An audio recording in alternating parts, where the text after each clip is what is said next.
That section. Now we're going to move on to the next section, which is section verses 15 through 22.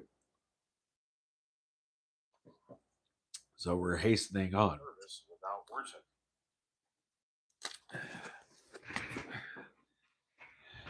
So, verse 15.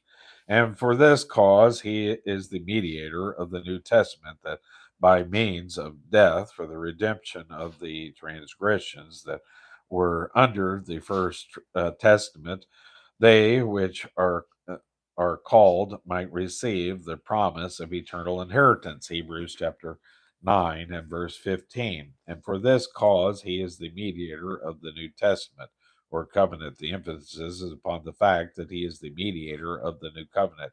Those who came under the old covenant, the Old Testament saints, were saved because they were looking forward to his coming when they brought their sacrifices. I do not know how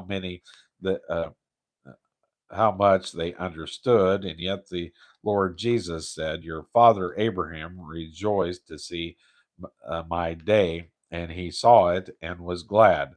John chapter 8 and verse 56. Genesis does and tell us that the Lord Jesus uh, uh, did. I believe that all the Old Testament worthies look forward to the coming of Christ. In other words, God saved on credit. The blood of bulls and goats never took away their sins. They thought the sacrifice by faith, when Christ came, he died for the remissions of sins that are past.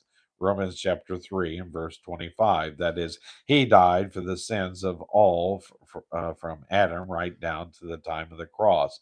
And since then, you and I also come to him by faith.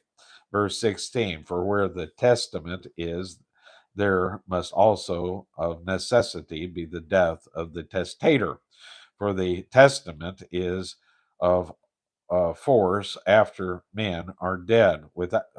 Otherwise, it is of no strength at all while the testator liveth. Hebrews chapter 9 and verse 16 and 17. Testament could be translated will.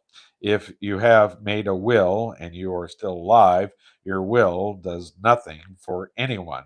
It doesn't operate until you die. Now, the reference here is to a will that was made by a man who died. He couldn't save anyone as long as he lived.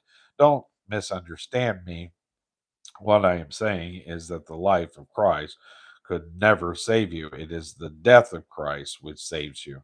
Verse 18, whereupon neither the first statement was indicated without blood, dedicated without blood. For when Moses had spoken every precept to all the people according to the law, he took the blood of calves and of goats with water and scarlet wool and hyssop and sprinkled both the book and all the people, saying, "This is the blood of the testament which God hath adjoined unto you." Moreover, he sprinkled with blood both the tabernacle and all the vessels of the ministry. And almost all things are by the law purged with blood, and without shedding of blood is no remission. Hebrews chapter 9, verse 18 through 22. The word blood occurs in this section 6 times, revealing the place and the power of the blood of the Old Testament ritual. Without shedding of blood is no remission, is the axiom of the Old Testament. Also, the blood is very important in the New Testament. As the hymn writer put it, there is power in the blood of the Lamb. There is power, wonder working power in the blood of the Lamb. There is power, wonder working power in the precious blood of the Lamb. Anyway. In Revelations, we find that the victory was won through the blood of the Lamb, not through some individual ingenuity or physical strength or even spiritual strength. And that concludes that section. Now we're going to move on